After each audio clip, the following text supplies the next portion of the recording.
Hello കിയാ നമസ്കാരം. അപ്പോൾ ന്യൂസിലാൻഡിൽ ഇപ്പോൾ ജസ്റ്റ് മുന്നറിയിപ്പ് നൽകിയിട്ടുണ്ട് കേട്ടോ, സൈക്ലോൺ വരാനുള്ള ചാൻസ് ഉണ്ടെന്ന്. അപ്പോൾ സാറ്റർഡേ ഈവനിങ് മുതൽ സൺഡേ മോർണിംഗ് വരെയാണ് അവർ പറഞ്ഞിട്ടുള്ളത് വരാൻ ചാൻസ് ഉള്ളത്.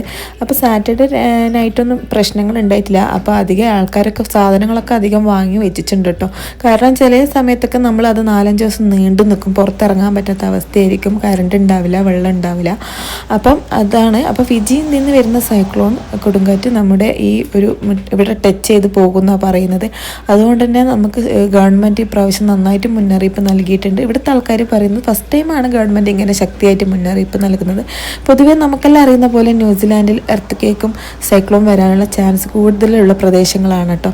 അപ്പം ഇപ്രാവശ്യം നമുക്ക് ഗവൺമെൻറ് ശക്തിയായിട്ട് മുന്നറിയിപ്പ് നൽകിയിട്ടുണ്ട്. അപ്പോൾ എല്ലാവരും ആവശ്യ സാധനങ്ങളൊക്കെ വാങ്ങി വെച്ചിട്ടുണ്ട്. അപ്പോൾ നമ്മൾ നോർത്ത് ഐലാൻഡും സൗത്ത് ഐലാൻഡും ഒരുപോലെ ഇപ്രാവശ്യം എഫക്റ്റ് ചെയ്യുന്നുണ്ടെന്നാണ് പറഞ്ഞത്. സൗത്ത് ഐലാൻഡിൽ കൂടുതൽ എഫക്റ്റ് ചെയ്യാറുണ്ട് എപ്പോഴും. അങ്ങനെ നോർത്ത് ഐലാൻഡിൽ അധികം പ്രശ്നങ്ങൾ ഉണ്ടാവാറില്ല. പക്ഷേ ഇപ്രാവശ്യം നോർത്ത് ഐലാൻഡിലും കൂടി എഫക്റ്റ് ചെയ്യുന്നുണ്ട്. അപ്പോൾ ഇത് സൺഡേ മോർണിംഗ് എടുത്ത വീഡിയോ ആണ്. Okay, by.